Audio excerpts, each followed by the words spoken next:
Baik, jumpa lagi dengan saya Raffi Channel.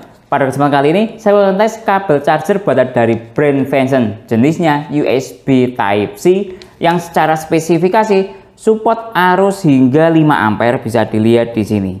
Yang kemarin saya beli dapat harga 19.000. Tentunya bermain-main dengan voucher ya. Untuk mendapatkan harga yang semurah itu, bila teman-teman minat, link pembelian ada di deskripsi. Nah, kali ini akan saya tes kabel charger ini ke berbagai macam perangkat alat tes ponsel saya. Di antaranya nanti akan saya tes ke Samsung Galaxy M11 yang support adaptive fast charging 15 watt. Lanjut nanti akan saya tes ke ponsel Xiaomi Redmi 9. Ini support quick charging 18 watt. Baik, lanjut nanti akan saya tes ke ponsel Vivo Y21A. Ini support Vivo fast charging 18 watt. Lanjut nanti akan saya tes ke tablet Huawei. Ini saya ada Huawei MatePad SE11 in yang support Huawei Supercharger protokol 22,5 watt. Lanjut nanti akan saya tes ke ponsel Infinix Hot 30. Ini support Supercharger 33 watt. Lanjut nanti akan saya tes ke ponsel Itel RS4. Ini support power charging 45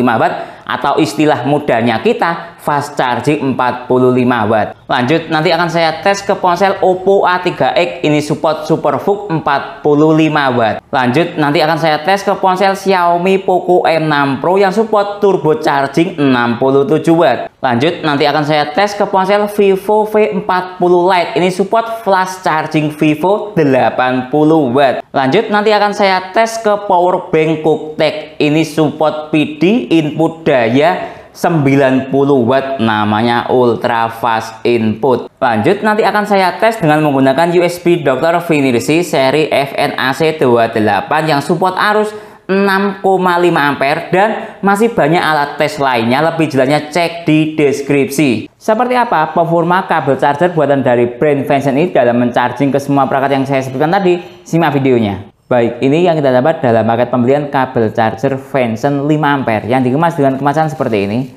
Lalu juga ada kemasan klip seperti ini, ada tulisannya Venson. Nah, seperti ini. Lanjut, kita akan dapat kabel seperti ini. Lalu di ujung ke ujung kabelnya ada pembungkus seperti ini. Lihat ini, cukup bagus sekali. Lihat. Jarang saya menemui model kabel yang dibungkus dengan cara seperti ini untuk melindungi kabel dari kotoran, mungkin seperti itu ya. Nah, seperti ini. Nah, oke. Seperti ini fisik dari kabel Venson 5 ampere. Dari segi bahan, ini menggunakan bahan PVC yang cukup kuat sekali bahannya, lihat. Nah, ada tulisannya seperti ini juga. Nah, ya. Nah, seperti ini tulisannya. Lanjut, dari sisi ujung USB-A, dia seperti ini model desainnya. Nah, lihat. Cukup solid sekali. Lalu dilihat dari segi warna port, menggunakan port warna ungu. Lihat ini. Nah, biasanya yang menggunakan port warna ungu ini Huawei. Nah ya, pernah saya tahu. Lalu dari sisi USB-C seperti ini dia ujungnya. Nah, dia juga ujungnya menggunakan port warna ungu.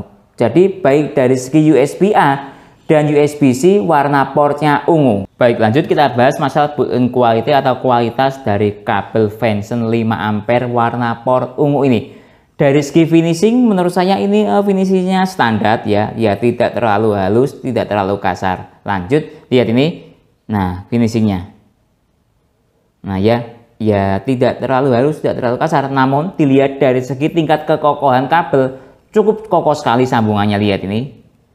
Nah ya, lalu kabelnya juga cukup besar, lihat. Nah oke, lanjut dilihat dari segi USB-A, dia seperti ini. Finishingnya juga ya tidak terlalu halus, tidak terlalu kasar. Oke, lanjut. Kalau dilihat dari segi perbandingan, ini saya ada kabel bawaan dari Samsung. Seperti ini kabelnya. Lihat. Kabelnya, ya lihat ini. Beda jauh. Lihat sekali lagi. Nah ya, kalau Samsung ini kabelnya kalau tidak 2 ampere, 3 ampere. Nah ya, seperti itu perbandingannya. Lanjut, kita lihat dari segi bahan port. Nah, lihat ini. Saya ada magnet yang saya taruh di sini. Lihat, saya tempelkan bagian USB-A-nya yang ada di sini dari kabel Venson. Lihat, dia nempel.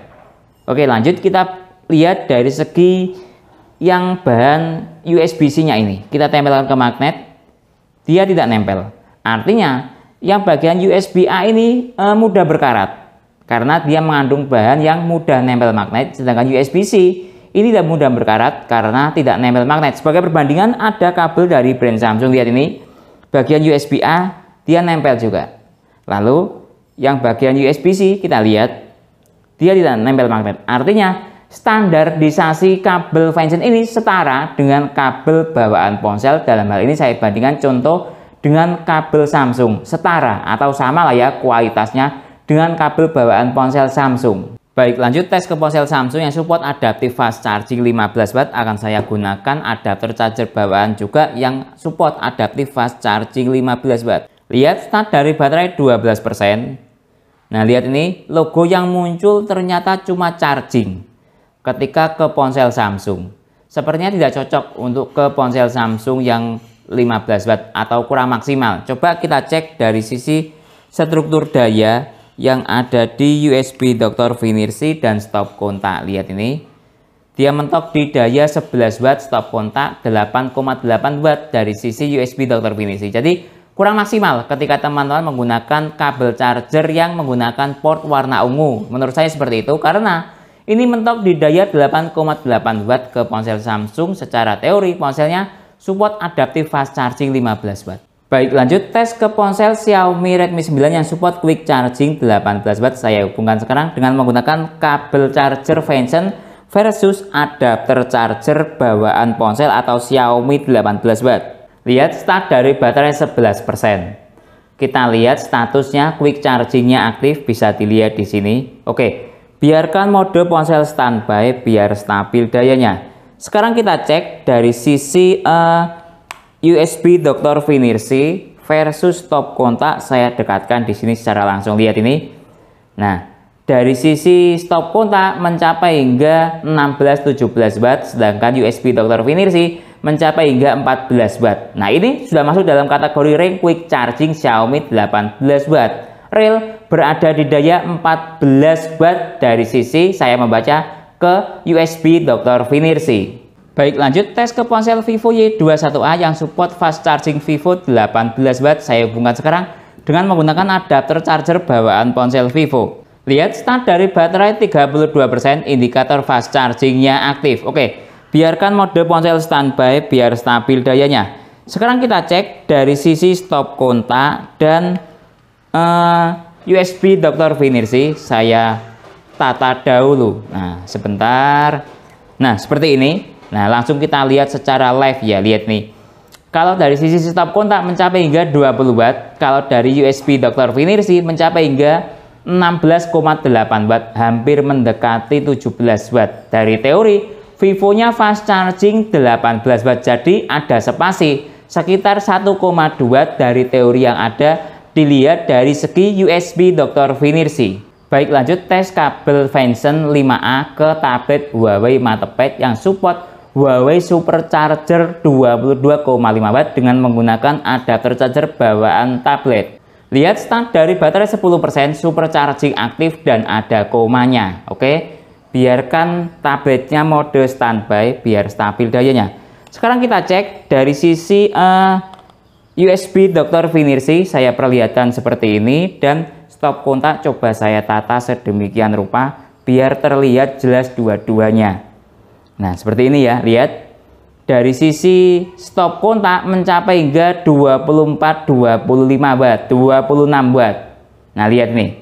Dari sisi USB Dr. Finercy mencapai hingga, sebentar agak saya dekatkan, 21,7 watt. Dari teori Huawei Supercharger 22,5 watt, anggap ini 21,7 watt, 21,5 watt. Jadi ada spasi sekitar anggap 1 watt dari teori yang ada. Cukup maksimal sekali ya output dari kabel Venson 5 ampere ini. Baik, lanjut tes ke ponsel Infinix Hot 30 yang support supercharger 33 watt. Saya hubungkan sekarang dengan menggunakan adapter charger bawaan ponsel. Lihat start dari baterai 17%, supercharger aktif dan ada komanya. Oke, biarkan mode ponsel standby biar stabil dayanya. Sekarang kita cek dari sisi USB Dr. Finercy versus stop kontak. Kita lihat secara live bersama-sama ini, lihat. Nah, ini masih naik ke daya maksimal. Lihat dari sisi stop kontak sudah mencapai pada daya 21 watt, 23 watt. Lihat dari sisi USB Dr. Finercy mencapai hingga 20 watt versus stop kontak 24-25 watt. Lihat masih naik di daya 26 watt, kita tunggu.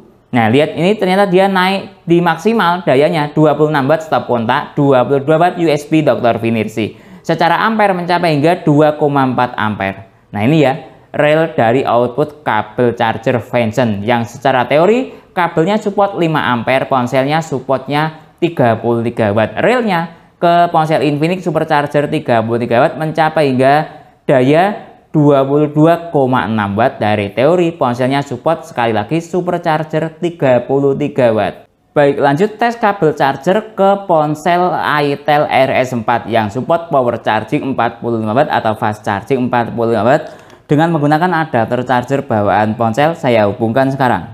Lihat start dari baterai 6%. Lihat ini power charging aktif, ada komanya hypercharger. Oke, biarkan mode ponsel standby biar stabil dayanya.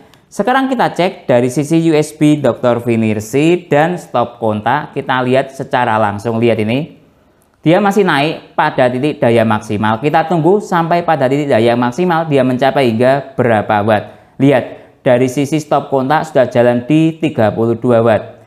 Dari sisi USB Dr. Finirsi sudah jalan di 31 watt. Stop kontak sudah mencapai hingga 38 watt, 39 watt. Secara ampere sudah mencapai hingga 3,7 ampere. Lihat ini live secara bersama-sama. Lihat 41 watt stop kontak, 35 watt USB Dr. Finirsi, ampernya 3,8 watt maksimal. Sudah stabil di sini. Dari teori ponselnya power charging 45 watt. Jadi ada spasi sekitar 10 watt dari teori yang ada ketika kita melihat dari sisi USB Dr. Finirsi. Baik, lanjut tes ke ponsel Oppo A3X yang support SuperVOOC 45 watt. Saya hubungkan sekarang dengan menggunakan adapter charger bawaan ponsel. Lihat SuperVOOC aktif, ada komanya, start dari baterai 4,8%. Biarkan mode ponsel standby biar stabil dayanya. Sekarang kita cek dari sisi USB Dr. Finirsi, kita kolaborasikan dengan menggunakan stop kontak. Lihat, dia mencapai pada daya 45 watt versus 38,4 watt versus 4 ampere. Kolaborasi stop kontak dan USB Dr. Finirsi. Ampernya mencapai hingga 4 ampere maksimal sekali.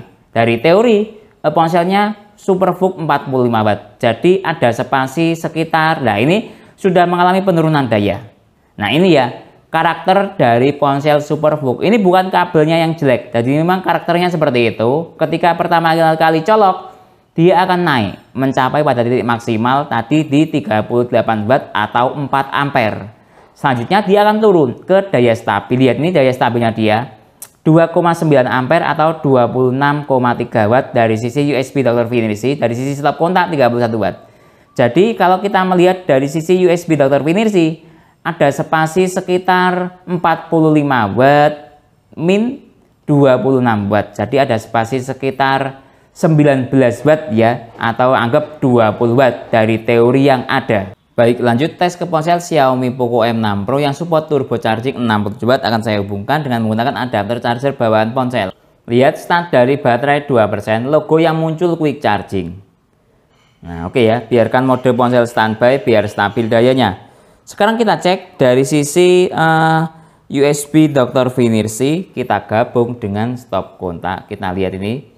Nah lihat dia mentok di daya 7 watt, 9 watt dari sisi stop kontak dan 7 watt dari sisi USB Dr. Finirsi. Jadi menurut saya ini kurang maksimal. Kabel yang warna ungu atau 5 ampere itu charging ke ponsel Xiaomi yang support turbo charging 60 watt. Mentok di daya cuma 8 watt. Dari teori yang ada support ponselnya turbo charging 67 watt. Baik, lanjut tes ke ponsel Vivo V40 Lite yang support flash charging 80 watt. Saya hubungkan sekarang dengan menggunakan adapter charger bawaan ponsel. Lihat start dari baterai 17%, flash charging aktif. Coba saya nyalakan ponselnya, ada komanya atau tidak. Lihat ini ya, start dari 17%, flash charging aktif dan ada komanya. Lihat ini. Nah ya, cukup bagus sekali ya kabel charger dari brand Venson ini. Sekarang kita cek dari sisi USB Dr. Finirsi dan stop kontak. Saya tata dahulu secara bersamaan. Lihat nih, dari segi stop kontak mencapai hingga 39 watt. Nah ya, dari sisi USB Dr. Finirsi mencapai hingga 34, sekian watt. Nah ya, dari teori flash charging Vivo 80 watt, jadi cukup bagus sekali. Baik, lanjut tes ke power bank QuickTech. Ini support input daya 90 watt, namanya ultra fast input. Nah, ini saya coba untuk menggunakan jalur yang menggunakan adapter charger USB-A dari brand Xiaomi yang support turbo charging 67 watt atau 6 ampere. Coba ya kita lihat dari segi output ketika digunakan untuk charging ke power bank mencapai hingga berapa watt. Saya hubungkan sekarang. Nah, lihat ini ya, sudah start dari 36%. Oke, sekarang coba saya tata bersama stop kontak. Nah, lihat ini. Nah, seperti ini. Nah, dari sisi stop kontak ternyata dia mencapai maksimal 21 watt. Dari sisi USB Dr. Finirsi mencapai hingga 18, sekian watt, secara ampere 1,5 ampere. Nah, ternyata walaupun input power banknya mencapai hingga 90 watt, kita terbentur pada keterbatasan aturan main adapter charger bawaan ponsel. Lihat ini, dia mentok di 18,3 watt dari sisi USB Dr. Finirsi. Nah, ini menurut saya bukan kabelnya yang jelek. Jadi memang secara aturan main output USB-A itu terbatas. Kalau menurut saya seperti itu ketika digunakan untuk charging ke perangkat power bank. Nah ya, beda ketika output dari USB-C itu mencapai pada daya yang tinggi. Biasanya kalau USB-A berdasarkan teori itu maksimalnya ketika menggunakan untuk charging ke brand pihak ketiga ya 33 watt. Maksimalnya segitu, bahkan berdasarkan tes dia di bawah itu. Beda kalau USB-C bisa mencapai hingga 90 watt, 120 watt, 240 watt. Memang USB-C atau PD diformulasikan untuk charging ke perangkat yang berdaya tinggi atau istilahnya super fast charging. Baik, lanjut tes speed charging. Kali ini akan saya tes ke ponsel itel RS4 yang support power charging 45 watt. Saya hubungkan sekarang. Lihat start dari baterai 2%, mode ponsel mati ya, biar maksimal speed chargingnya. Sekarang kita cek dari sisi stop kontak, ini masih loading. Kita tunggu sampai daya maksimal. Timernya saya nyalakan sekarang. Nah, lihat ini daya maksimalnya, kita tunggu. Ini masih naik, terus naik. Lihat mode ponsel mati sekali lagi. Lihat mencapai di daya 25-24 watt. Maksimalnya segitu ketika mode ponsel mati. Oke, selanjutnya kita tunggu sampai full charging, membutuhkan waktu berapa menit atau berapa jam. Baik, waktu sudah menunjukkan jalan di 30 menit. Kita cek ponselnya. Ini saya rubah menjadi mode hidup karena dayanya ternyata lebih besar daripada mode mati. Lihat ini, dia terisi 58%. Lihat saya dekatkan. Nah ya, dalam waktu 30 menit. Oke, sekarang kita cek dari sisi temperatur adapter charger dan ponsel. Ponselnya dahulu coba saya cek 39 derajat Celcius, tetap 39, tetap 38, 38. Tapi ini suhu tertingginya ada di 39 derajat Celcius ya. Lihat. Oke, sekarang kita cek dari sisi temperatur adapter charger mencapai hingga 49 derajat Celcius, kategori sangat panas ya, panas agak menyengat lah ya, belum panas banget tapi lumayan. Coba kita cek dari segi dayanya, dia mencapai hingga 18 watt. Oke, selanjutnya kita tunggu sampai full charging, membutuhkan waktu berapa menit atau berapa jam. Baik, waktu sudah menunjukkan jalan di 1 jam lebih 8 menit. Kita cek ponselnya. Nah, lihat nih ya, saya dekatkan ponselnya. Sudah terisi full 100% dalam waktu 1 jam lebih 8 menit. Baik, jadi kesimpulannya kabel charger dari brand Venson yang support arus 5 ampere dan menggunakan port warna ungu. Jarang kita temui kabel charger port warna ungu seperti ini. Biasanya ini dipakai pada brand Huawei. Berdasarkan tes juga kemampuan fast chargingnya cukup bagus sekali. Tadi saya tes ke ponsel yang support fast charging 18 watt. Mulai dari ke ponsel Xiaomi quick charging 18 watt dia aktif, lalu ke ponsel Vivo fast charging 18 watt dia juga aktif. Tadi saya tes ke Vivo Y21A yang saya tidak suka, dia ternyata tidak support adaptive fast charging Samsung 15 watt, dia tidak aktif. Tapi tadi saya tes ke Huawei Supercharger protokol 22,5 watt ke Huawei MatePad ya 11i, dia aktif supercharger protokolnya. Lalu naik, tadi saya tes ke ponsel Infinix Hot 30 yang support supercharger 33 watt, dia juga aktif superchargernya dan juga ada komanya yang saya suka. Dia juga support ke ponsel itel yang support fast charging 45 watt atau power charging 45 watt. Tadi saya tes ke itel RS4 yang support power charging 45 watt, dia juga aktif dan ada komanya. Lalu lanjut, naik saya tes ke ponsel Oppo A3x yang support SuperVOOC 45 watt, dia juga aktif SuperVOOC-nya dan ada komanya. Sayangnya, ketika saya tes ke ini ponsel Xiaomi Poco E6 Pro, dia mentok di daya standar charging, walaupun secara notifikasi dia support quick charging, dan yang saya suka dia juga support Vivo Flash Charging 80 watt. Tadi saya tes ada komanya juga. Nah ya, lanjut dari segi kemampuan speed charging, tadi ketika saya tes ke ponsel itel RS4 yang support power charging 45 watt, dari persentase baterai lowbat hingga terisi penuh membutuhkan waktu di bawah 70 menit. Dan menurut saya kemampuan speed charging dari kabel Vention ini setara lah ya dengan kabel bawaan dari ponsel itel RS4 ini. Mungkin itu ya yang bisa saya jelaskan dalam video ini. Secara keseluruhan, kemampuan dari kabel ini cukup bagus sekali buat teman-teman yang membutuhkan kabel baik untuk ponsel super fast charging, SuperVOOC, supercharger, flash charging ataupun lainnya, kecuali untuk Xiaomi turbo charging dia tidak bisa, dan untuk ponsel Samsung yang support adaptive fast charging dia tidak bisa. Selanjutnya dia semuanya bisa. Mungkin itu yang bisa saya jelaskan dalam video ini. Kalau teman-teman ada pertanyaan atau usulan lain yang sekiranya belum saya jelaskan dalam video ini, bisa bertanya di kolom komentar. Kalau teman-teman minat untuk membeli kabel charger Vention yang support arus daya 5 ampere ini, link pembelian ada di deskripsi. Saya Didin undur diri dulu, sampai jumpa pada video berikutnya. Terima kasih.